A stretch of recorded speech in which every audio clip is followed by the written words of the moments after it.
para undangan jamaah muslimin, sobat, mudah-mudahan kita selalu istiqomah diberi Allah kesehatan, diberi Allah kesempatan dan tak terpenting, yaitu kita berada di dalam kehidupan Allah Subhanahu wa Ta'ala. Pada subuh ini bertepatan dengan bulan Rabiul Awal, yaitu bulan kelahiran Nabi Muhammad SAW. Dan alhamdulillah kita melaksanakan sholat subuh secara berjamaah. Kemudian kita lanjutkan lagi yang rutinitas kita,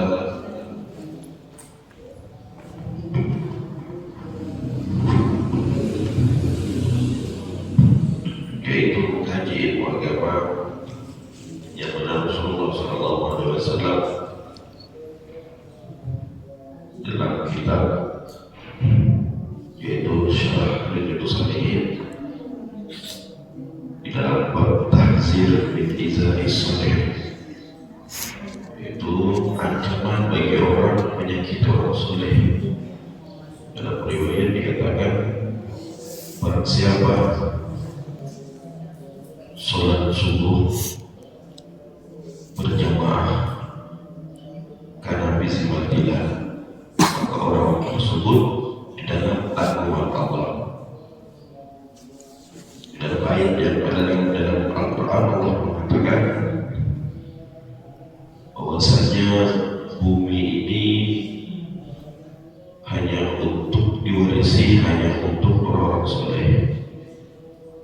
Para syarih masih menafsirkan ayat bahwasanya orang-orang maksud orang soleh di sini yaitu mereka yang melaksanakan sholat berjamaah. Maka beruntung kita ini masih dikatakan soleh, ya, di dalam naungan Allah, di dalam keamanan Allah. Maka berhati-hatilah bagi orang yang menyakiti orang soleh. Mereka ini itu mendapatkan perlindungan Allah. Efek jeleknya bagi yang menyakiti,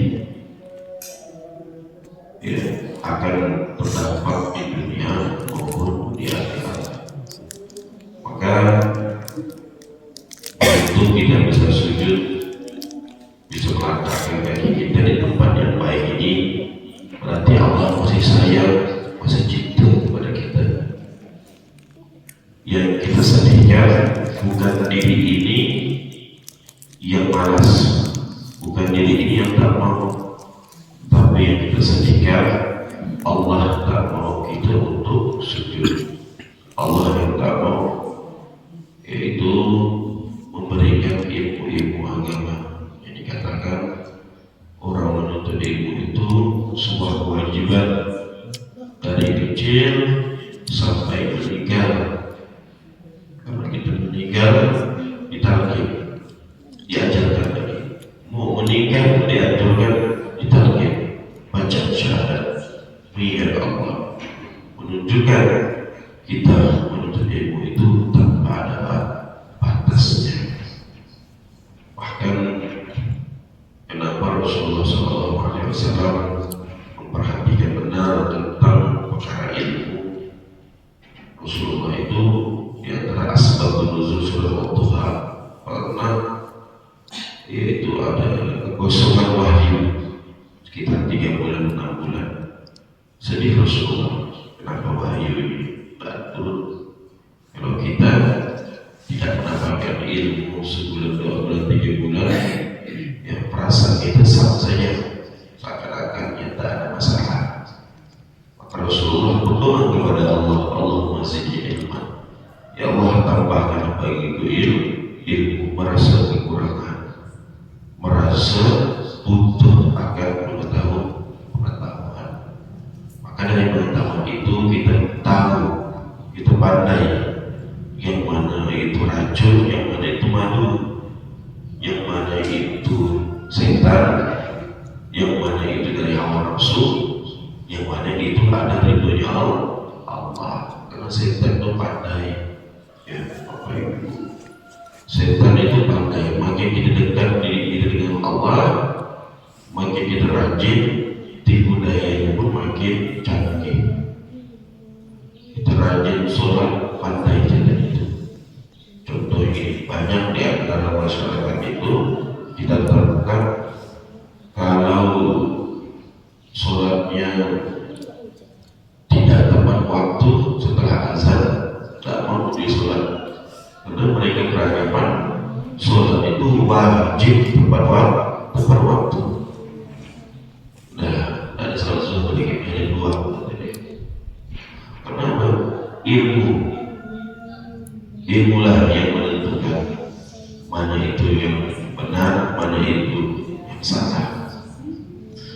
Maka dengan tema kita pada subuh ini, yaitu mengambil keberkahan melalui yaitu Maulid Nabi Muhammad SAW, dan adat istiadat kita secara umum di Indonesia ini, setiap bulan Rabiul Awal itu selalu mengadakan acara para Maulid Nabi, baik itu di masjid, musola, di sekolah, di kampung-kampung, di rumah-rumah, semangat mengagungkan Maulid Nabi Muhammad SAW.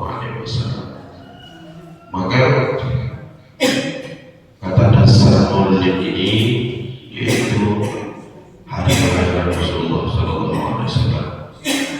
Tidak adanya terjadi peristiwa yang besar kalau tidak ada peristiwa Maulid. Tidak mungkin terjadi Lailatul Qadar. Kita tahu Lailatul Qadar itu yaitu ibadah itu diibadahkan Allah sampai 1000 kali ibadah pada malam Lailatul Qadar. Tapi kalau tidak ada kelahiran Nabi, tidak mungkin ada malam Lailatul Qadar. Maka sesuatu yang berkaitan dengan Nabi itu pasti mulia, pasti ada. Karena Rasulullah jadi Nabi itu bukan berkat amalia, ya. Bukan karena Rasulullah masuk ke Gua Hira, keluar fase, tak keluar, bukan karena itu. Bukan Rasulullah SAW pakai sahabat jadi Nabi. Nah, Rasulullah jadi Nabi karena dipilih oleh Allah. Ya, setiap Nabi kayak gitu, diseleksi. Insan yang sempurna, ya, pilihan dari kecil dijaga. Ada asbab-asbab Rasulullah masuk ke dalam Gua Hira, turun wahyu, itu asbab turunnya wahyu. Yang wahyu bukan menjadi sebab itu Rasulullah menjadi Nabi. Tapi Rasulullah SAW itu murni pilihan Allah, bukan berkat amalan Rasulullah. Tetapi sifat Nabi itu, syarat menjadi Nabi itu, di antaranya harus sidik, tabligh, amanah, ya. Nah, itulah sifat-sifat Nabi, maksum, dijaga.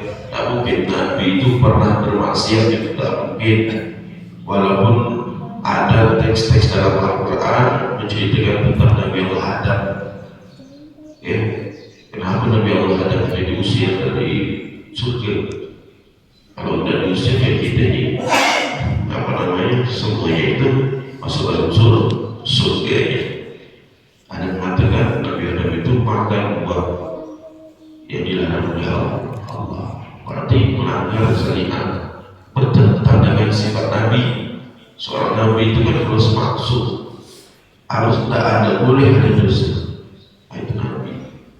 Kalau kita bahas itu bahasan tauhid, ya, jelasnya Nabi itu tidak ada yang namanya bermaksiat. Semua dijaga oleh Allah, ya, dijaga oleh Allah dari kekurangan. Walaupun seorang Nabi itu ada al-a'radu basyariyah, kemanusiaan itu pasti ada, sifat manusia itu pasti ada. Cuma tak ada yang namanya sifat manusia yang hina itu tempel kepada sifatnya Nabi. Contohnya Nabi itu tidak ada yang Nabi pernah gila, itu tidak ada. kalau manusia biasa pernah gila ada. Nah, itu bedanya. Nah, jadi kenapa Nabi Muhammad SAW ini ya menjadi manusia pilihan, dari mukjizatnya pun dikumpulkan oleh Allah, bahkan lebih dari Nabi Allah Adam sampai ke Rasulullah. Seluruh Nabi itu pasti mukjizatnya itu tidak pernah dilakukan oleh Rasulullah SAW. Bahkan mukjizat terbesar Rasulullah SAW yaitu Al-Quran. Di dalam Al-Quran itu mencakup kitab-kitab samawat, ya, Injil, Zabur, Taurat, dan bahkan kitab-kitab samawi itu tak terhitung jumlahnya, tidak banyak. Cuma dalam Al-Quran itu dituliskan empat kitab sama Injil, Taurat, Zabur. Semuanya itu hukum-hukumnya atau aturan-aturan itu termaktub atau tertulis di dalam Al-Quran. Semuanya tercatat. Rasulullah SAW memiliki mukjizat seperti Nabi Musa, tapi lebih. Nabi Musa, ya, semasa kejayaan Fir'aun, Nabi Musa bisa membelah lautan. Tetapi Rasulullah bukan hanya lautan bisa dibelah, bulan bisa dibelah.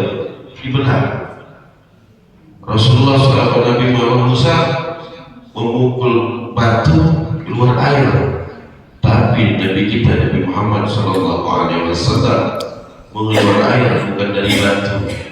Di gunungnya air keluar dari batu, tapi Rasulullah SAW mengeluarkan air dari jari jemarinya. Nah, itulah mukjizat Rasul, ya. Walaupun sama membelah, sama keluar, tapi beda dengan nabi-nabi yang lain. Itu membedakannya. Makanya Rasulullah itu Sayyidul Mursalin, pemimpinnya para Rasul, walaupun diutus di akhir, dan tidak ada nabi lagi setelah Rasulullah. Maka Rasulullah, seandainya ada nabi setelahku, lakukan Umar, maka saya Sayyidina Umar jadi nabi. Menunjukkan Sayyidina Umar bukan nabi, tapi khalifah, itu mengganti nabi. Maka ya dengan mukjizat Nabi, ya, di antaranya dalam kisah Maulid, kitab Maulid itu disebutkan Al-Asjar Tamsi Al-Qadami, ya, pohon-pohon itu dipanggil oleh Rasulullah untuk berjalan tanpa menggunakan kaki. Bahkan ya, banyak dari sebelum diutus jadi Nabi, Rasulullah SAW telah tampak dari kecil mukjizatnya. Maka kesenangan kita, bentuk kesenangan, kecintaan tanpa terbatas. Jadi kecintaan kita Rasulullah mengikuti sunnah Rasulullah. Dalam ayat Allah mengatakan, "Qul," katakanlah ya Muhammad, kalau kau cinta kepadaku, ikutlah jalanku, yaitu Rasulullah. Dari sunnahnya, itu bentuk kecintaan kita, itu berupa ibadah. Jadi bentuk kebahagiaan kita dengan diutusnya Rasulullah, itulah menjadi kewajiban kita, bahagia dengan adanya Rasulullah SAW. Maka dalam sebuah ayat juga dikatakan ada para sahabat itu kumpul mengingat kematian, mengingat akan kematian. Ya, kemudian apa lagi kalian kumpul ini dengan Rasulullah? Yaitu kami mengingat anugerah yang terbesar yang diberikan Allah kepada kami, yaitu diutusnya Engkau untuk kami. Jadi para sahabat itu cintanya luar biasa.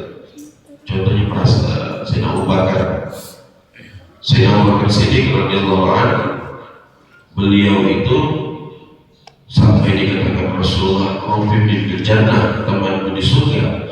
asbab nurunnya. Sehingga Abu Bakar tak mampu balik ke rumah untuk makan. Sesuatu nasi saja itu tidak akan masuk kalau aku terlintas atau terlepas dari wajah Rasulullah Shallallahu Alaihi Wasallam.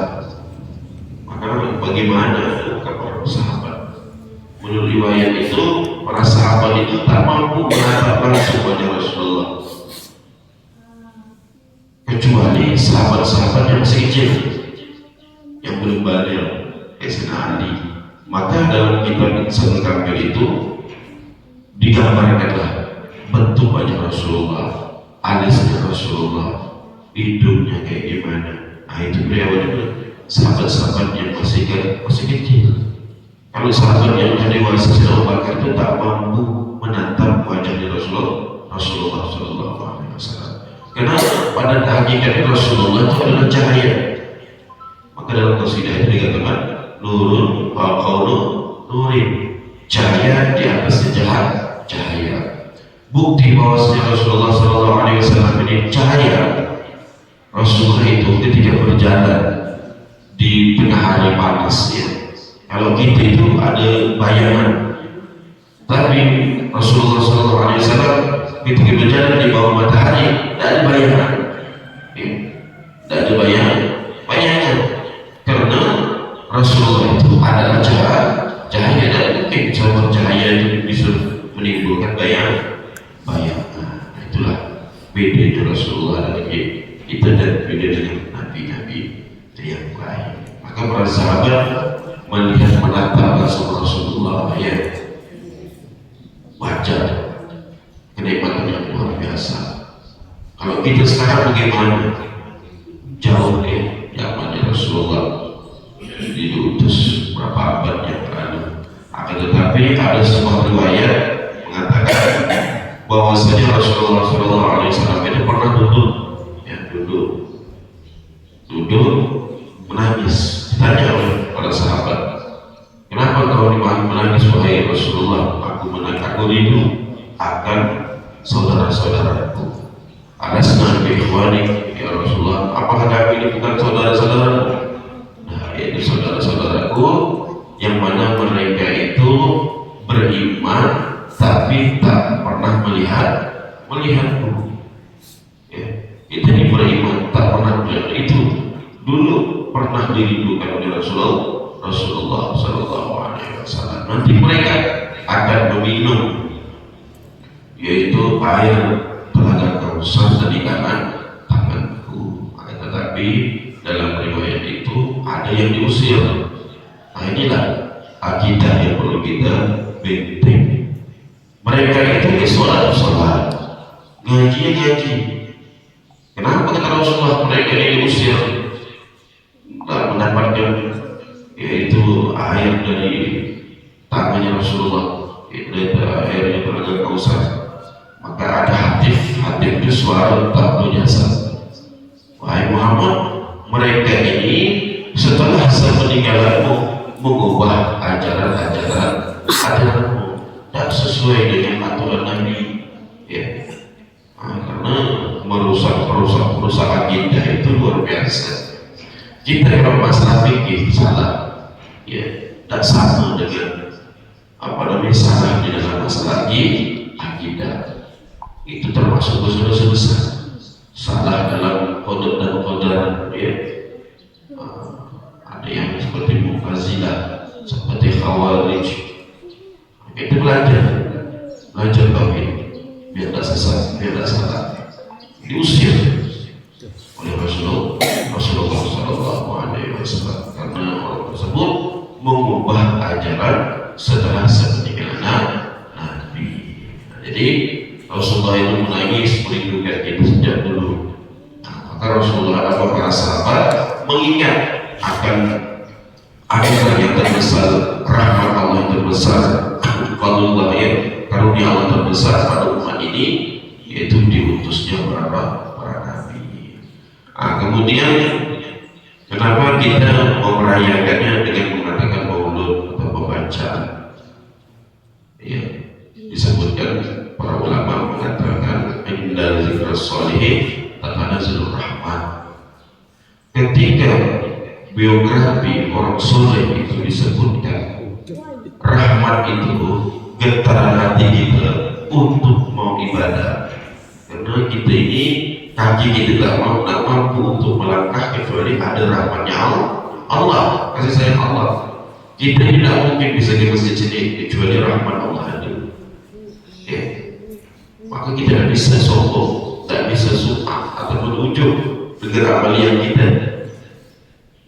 Kalau orang mengetahui hakikatnya dalam ibadah, tidak pernah merasa orang alim ilmu itu dari Allah, kita salurkan wajib untuk Allah. Ahli ibadahnya, kalau tidak Allah menggerakkan kakinya dengan rahmatnya, tidak mungkin dia bisa ibadah. Maka tidak boleh ada rasanya sombong. Maka ketika orang soleh itu disebutkan, sejarah biografi orang soleh itu disebutkan, ada getaran hati kita untuk mengikutinya. Itu orang soleh. Ya, apalagi Sayyidul Mursalin, pemimpinnya para Rasul, yaitu Rasulullah Sallallahu Alaihi Wasallam. Itu bukan cuma rahmat saja, rahmat ya, ratusan ribuan rahmat yang masuk di dalam rumah-rumah, masjid-masjid ketika sejarahnya Rasulullah Sallallahu Alaihi Wasallam disebutkan dalam kitab Maulid Surahul Anam. Yang disebut diceritakan, ini cerita karena semuanya diceritakan bahwasanya ya ada seorang Yahudi, orang kafir ya, dan kita Qala Abdul Wahid bin Ismail karena di Mesir rajulun yasma'u maulid Nabi sallallahu alaihi wasallam kullu amin. Ada seorang yang namanya Abdul Wahid bin Ismail, ini terjemahan maulidnya. Wa kana di Mesir, hidupnya di Mesir, tiap tahun mengadakan maulid. Wa kana ilal janibi rajul Yahudi, tetangganya itu orang Yahudi. Faqala zawjata Yahudi, berkatalah istrinya orang Yahudi, ma barajahnya muslim yudbir malan jazilan fi misazal syahr. Apa yang dilakukan orang muslim ini ya, pada bulan ini mereka itu menginfakkan harta yang banyak sekali ya. Kalau saya pernah bertugas itu di Madura itu, di Praja itu, kalau maulid itu untuk apa yang kita acara nikah itu, mungkin orang nikah satu ekor sapi, udah orang datang, amplop kalau sana aja kita datang di amplop bukan cuma kiai saja, semua yang datang saking mengaku habis-habisan. Dikatakan faqala laha zawjah innahu yaz'amu anna nabiyya wulida bihi. Kata suaminya, mereka punya keyakinan bahwasanya Nabi mereka itu lahir pada bulan ini. Wahwa yaf'al bizalika farhatan. Mereka itu melakukan dengan senang bahagia dengan kelahirannya Rasulullah Sallallahu Alaihi Wasallam. Faqala ma ahsanu tariq fil mu'minin, fasakata subhanahu wa ta'ala. Maka kemudian perempuan tadi itu tidur para imratu Yahudi fil manam rajul jamil. Jadi perempuan tadi itu tidur melihat dia bermimpi dalam tidurnya ada seorang laki-laki yang cantik, yang gantengnya, mahabbah wa tabji wa waqar, tenang, perawatnya bagus, wangi. Padahal baitul jari, seorang laki-laki tersebut masuk ke dalam rumah yang mengadakan maulid tadi. Wa haulahu jamaah min ashabi, sekitar dikelilingi para jamaah kayak gitu kumpul di sini. Wa hum yu'adhimunahu wa yuhawwilunahu, maka para jamaah tersebut mengagungkan sosok yang ganteng ini. Fakadar dijari minhum man hazar rajul. Jadi perempuan tadi bertanya dengan tetangga, siapa lelaki itu? Maka Rasulullah Sallallahu Alaihi Wasallam, maka berkatalah orang tadi, hazar Rasulullah Sallallahu Alaihi Wasallam, inilah Rasulullah. Dakhala hadzal manzil, masuk ke rumahku ini, liyusallim ala ahli, untuk memberi keselamatan, ya, wa yusarrahu bi rahim, untuk mengunjungi kesenangan Rasulullah dengan perkumpulan yang membaca maulid Nabi tadi. Faqala lahu hal yukallifuni idza talabtahu, qala na'am, faqala ilaihi wa qala ya Muhammad, wa qala labbaik. Maka si perempuan itu langsung mengatakan, wahai Muhammad, tak pakai kata keramai, kasar jawabnya. Maka kata si perempuan, kata Rasulullah, labbaiki, sama sopan Rasulullah, aku penuhi panggilanmu. Dan dijawab dengan sopan santun, akhlaknya Rasulullah Sallallahu Alaihi Wasallam. Maka di antara dakwahnya itu ya sopan Rasulullah, dakwah bil hal, ya, walaupun itu musuh kita. Faqala lahu atujib bimisli tarbiyah wa ana ala ghairi dinik wa min a'da'i. Kau menjawab dengan tarbiyah, dengan penghormatan. Tetapi aku ini bukan agamamu, bahkan aku ini musuhmu. Faqala laha wallazi ba'asni bil haqq nabiyyan ma ajibtuki bi rusuli wa anna a'lamu anna ta'ala qad hadaki ila Islam. Akulah nabi diutus membawa kebenaran, ya, dan aku tahu kau ini akan mendapat hidayah masuk Islam. Maka ada Nabi Karim yang ala azim, maka perempuan itu menyaksikan bahwa kau ini nabi yang mulia, akhlak yang mulia, bersyahadat dalam mimpinya. Sehingga cerita bangun perempuan itu, bangun di dalam tidurnya, bangun heran kenapa suaminya ini sibuk ngemaskan barang, belanja banyak, ya, ramai. Kenapa wahai suami ini kok ramai-ramai ini? Kita ini kok mendengar boleh gitu. Terkejut kenapa? Ketahuilah bahwasanya ketika kau ketemu Rasulullah dalam mimpi, aku di belakang kau, ada di belakang. Jadi mimpi itu nyambung, dua suami istri itu ada di belakangnya. Maka itulah Yahudi saja itu masih dapat petunjuk, ya, karena berdampingan dengan orang yang memperingati maulid Nabi yang baik.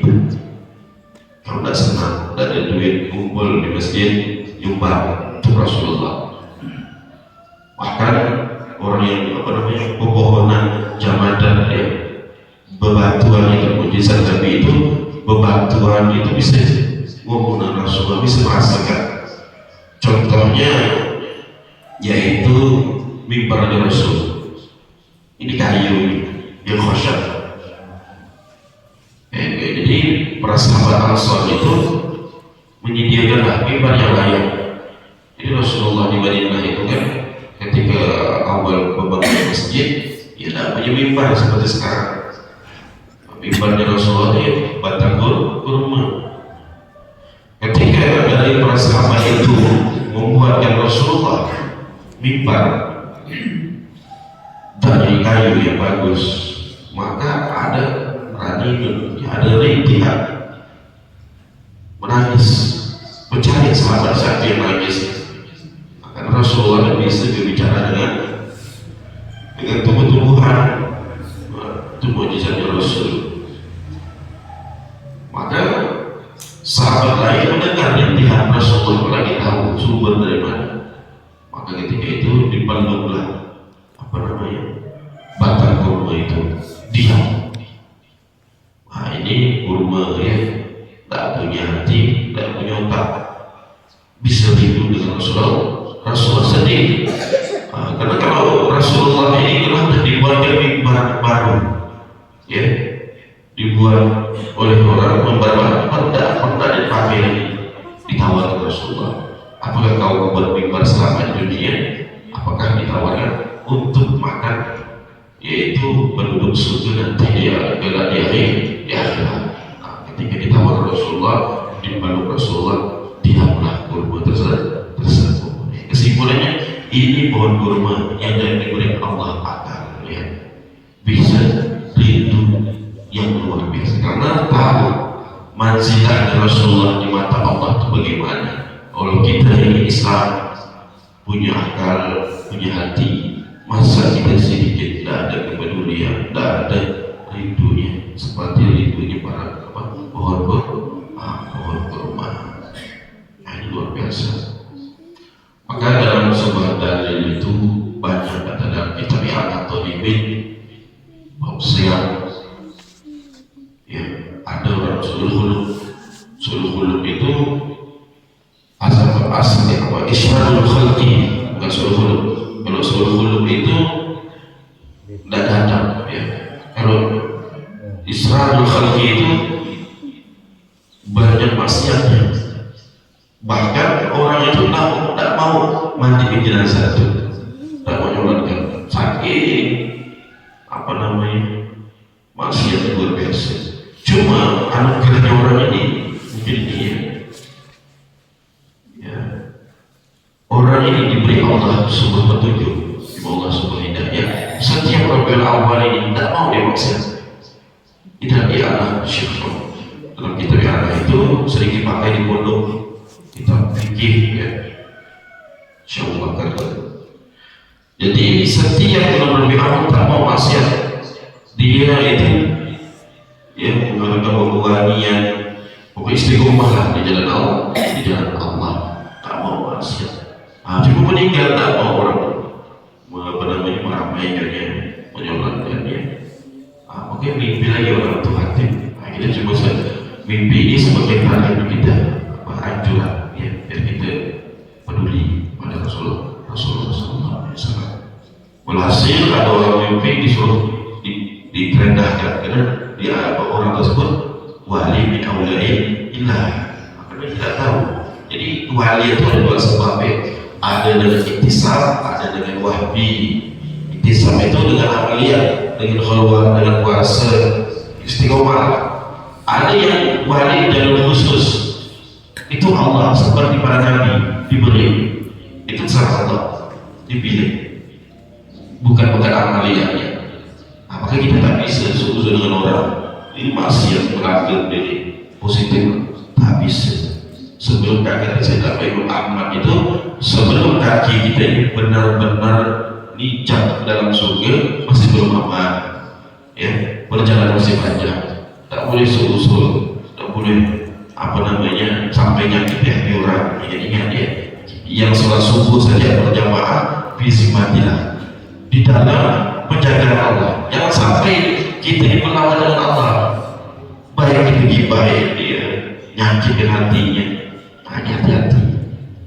Maka kita tidak bisa seuzon dengan orang. Tapi kalau antisipasi itu dianjurkan, karena orang mukmin itu tak mungkin masuk lubang buaya 2 kali, tak mungkin. Itu jenuh mukmin udah tahu terjadi macamnya, tidak usah ulang lagi. Bukan bab seuzon, itu satu sama namanya antisipasi, dia nak ulang lagi. Itu bukan seuzon. Jadi dalam kitab Al itu disebut kayak itu utama. Kemudian dalam kitab Ni'matul Kubra karangan Ibnu Hajar, Imam Ibnu Hajar itu mengatakan tentang kenapa kita ini ya kumpul bersama untuk memberikan maulid Nabi. Kemudian biasanya dalam maulid Nabi itu ada tumpah, itu tusuk duitnya. Ada biasa ketika baca maulid itu ada air minum. Ini kita bacakan dalam kitab Ni'matul Kubra karangan bukan orang sembarangan, Ibnu Hajar, ya, dan kata saya.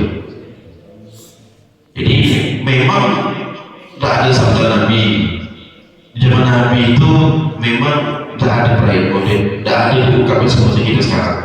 Ada hukum-hukum seperti itu. Kalau masalah hukumnya, contoh begini,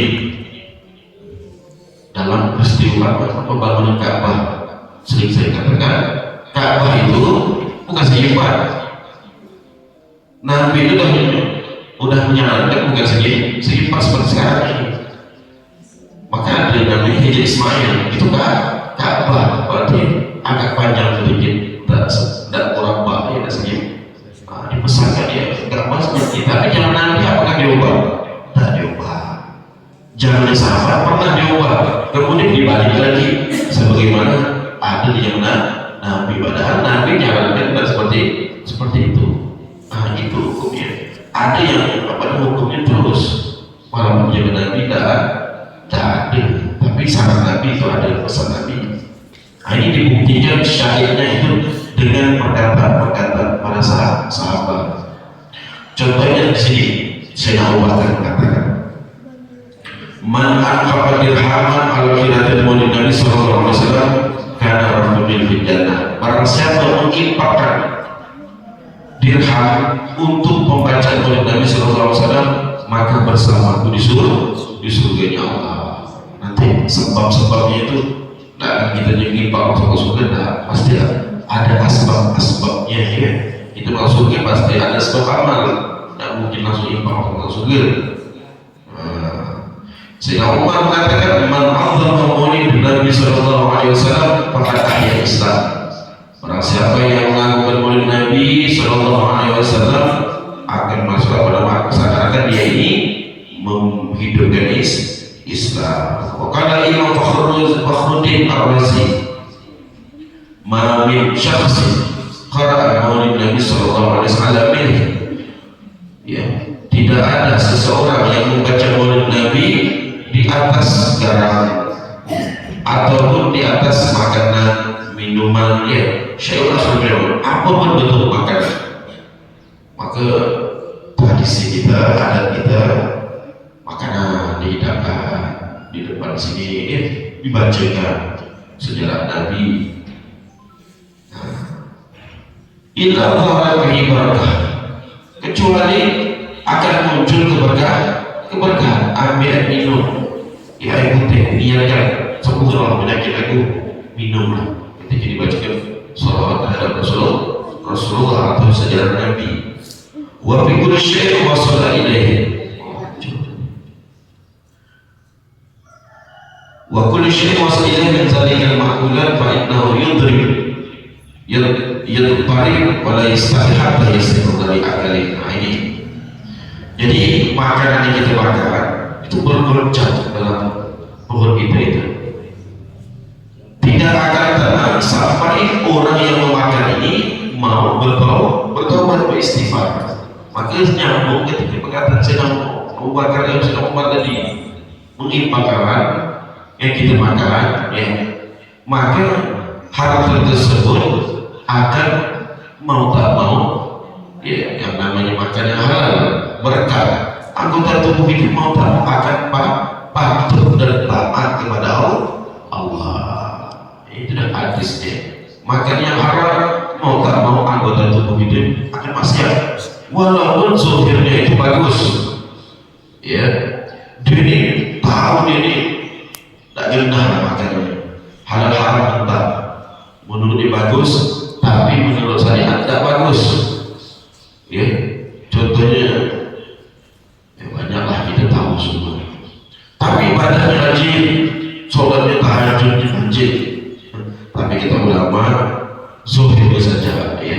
Tapi pahalanya habis dengan riya, dengan sum'ah, dengan hasud, dengan ujub, dengan penyakit-penyakit hati yang lainnya. Karena kalau ibadah dengan riya, mustahil itu ada pahalanya. Itulah Allah gerogoti pahalanya melalui itu, sebab tidak mau mengindah mana halal mana haram, yang penting dapat untung. Jadi makan yang kita makan yang berkah akan beristighfar. Wa innal qur'a wa sallallahu alaihi wasallam al-ma'in wa min syarri dzalika ma dakhala qalbu al-nur.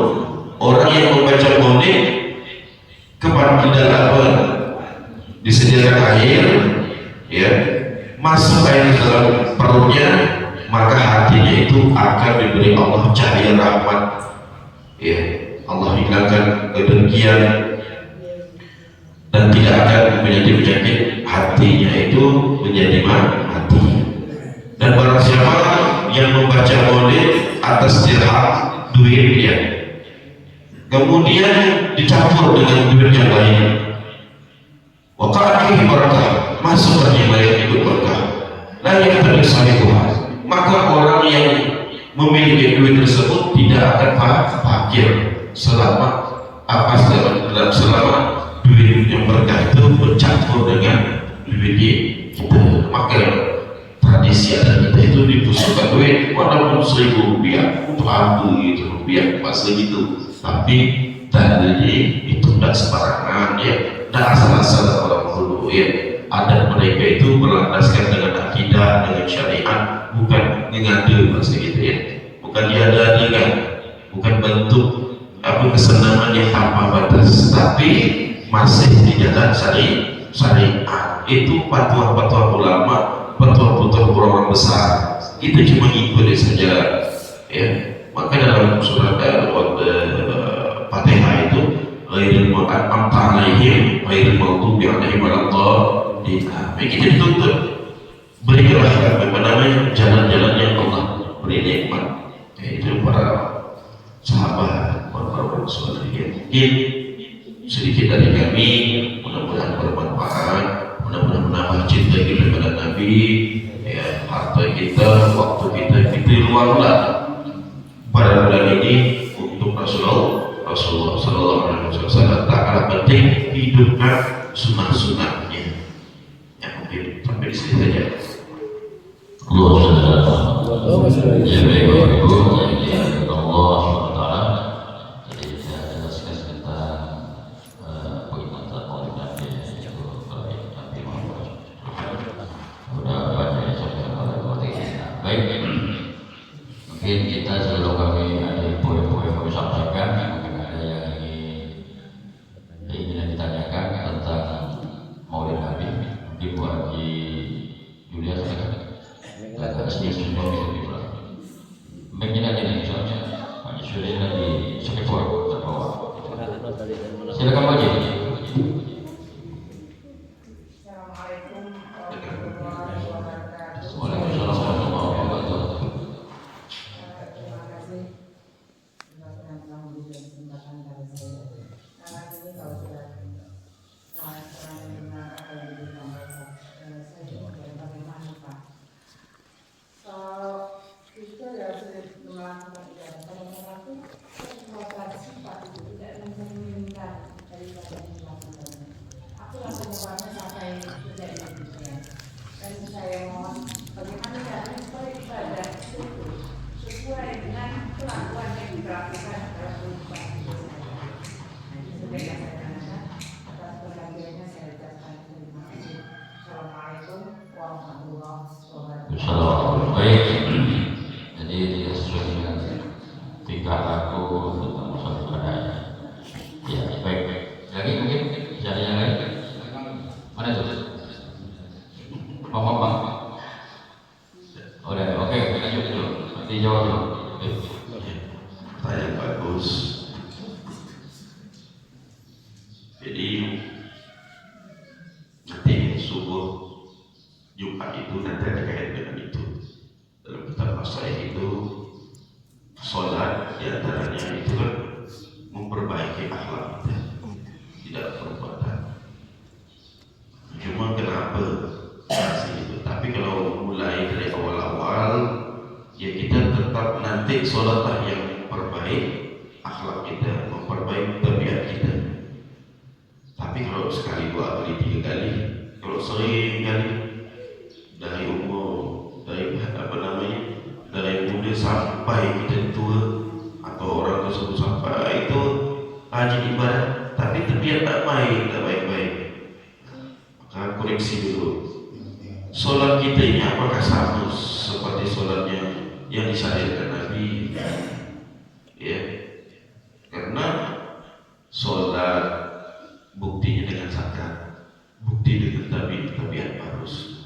Orang yang sholatnya bagus, tidak ada perhitungan, ya, akhlak menjadi bagus. Tapi kayak pemula awal-awal, walaupun tidak baik akhlaknya, itu mulai nanti sholatnya akan memperbaiki. Jadi sering kayak gitu. Tapi kalau udah tidak baik-baik terus, berarti ada apa dengan sholatnya. Nah makanya Rasulullah itu menyarankan ibadah itu harus ada ilmu dari istinja, berwudu, status air, takbiratul ihram. Ini mohon maaf ya, banyak kesalahan, kekacauan kalau dalam berjamaah itu. Ada yang sujudnya bertanduk pakai kebiasaan, biar tanduknya. Ada lagi bukunya ini tersingkap, ada ditaruh. Ada lagi yang masbuk dengan jari imam udah sujud, ini masya Allah buku apa ini? Ini walaupun ibadah 100 tahun kacau namanya. Makanya gini, ibadah itu wajib, ibadah tetap wajib. Barang masuk ke ilmu itu, kita sadar betul, maka makin rajin kita untuk ilmu. Yang bikin hal ini kualitas ibadah kita sesuai dengan apa namanya yang disyaratkan oleh Rasulullah. Mana mau mengeluarkan fungsi yang baik, ya mungkin itu kesalahannya, ibu ya. Koreksi lagi di dalam apa namanya sholat kita, mungkin dalam masalah harta kurang berkah, kurang apa lagi namanya, sering apes.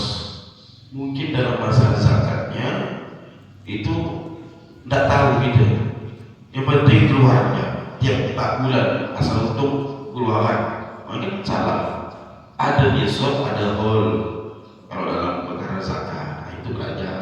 Kalau pengen menjadi kaya, belajar zakat.